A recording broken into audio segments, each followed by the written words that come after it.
நடிகர் சங்க தேர்தல் ரொம்ப பரபரப்பா போய்கிட்டு இருக்கு அப்படின்னு தான் சொல்லணும். ஒரு அணியினர் சரத்குமார் தலைமையிலையும் இன்னொரு அணியினர் விஷாலோடைய தலைமையிலையும் எல்லா இடத்துலயும் அவங்களுக்கான ஆதரவை திரட்டிக்கிட்டே இருக்காங்க. மதுரை, திருச்சி அப்படின்னு சொல்லிட்டு நிறைய ஊர்களுக்கு சென்று நிறைய பேருடைய ஆதரவு திரட்டிக்கிட்டு இருக்காங்க. அதே மாதிரியே சென்னையில முக்கியமான சினிமா பிரமுகர்களை சந்திச்சு அவங்களுக்கான ஆதரவையும் திரட்டிக்கிட்டே இருக்காங்க. அந்த வகையில நடிகர் விஷால் முதலமைச்சர் ஜெயலலிதாவை போயிட்டு பார்த்துட்டு அவங்க மூத்த உறுப்பினர் அப்படிங்கிற அடிப்படையில அவங்களையும் ஓட்டளிக்குமாறும் அதே மாதிரி தங்களுக்கு ஆதரவு தெரிவிக்குமாறும் கேட்கறதுக்காக போறாங்களாம். அதுக்கான அனுமதி கேட்டிருக்காங்க, பெர்மிஷனுக்காக வெயிட் பண்ணிருக்காங்களாம். என்ற ரஜினிகாந்தோட வீட்டுக்கு போயிட்டு அவர்கிட்ட ஆதரவு கேட்டிருக்காங்க.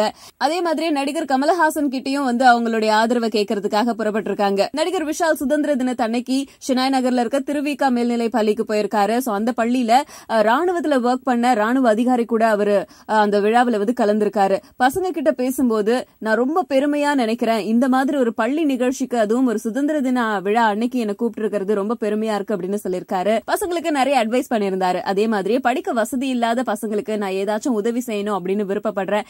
என்னால முடிஞ்ச உதவியை கண்டிப்பா நான் செய்வேன். இந்த உதவி செய்யறதுக்கு வேற எந்த காரணமும் இல்ல.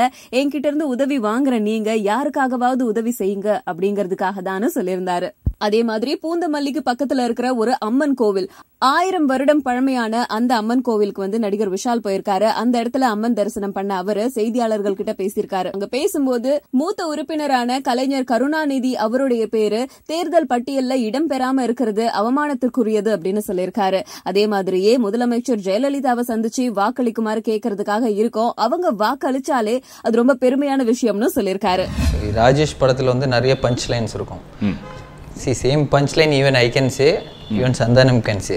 There's no big difference. But the Sandhanam சொன்னா நான் சொன்னதை விட ஒரு 20-30 times அதிகமாக ரீச் ஆகும்.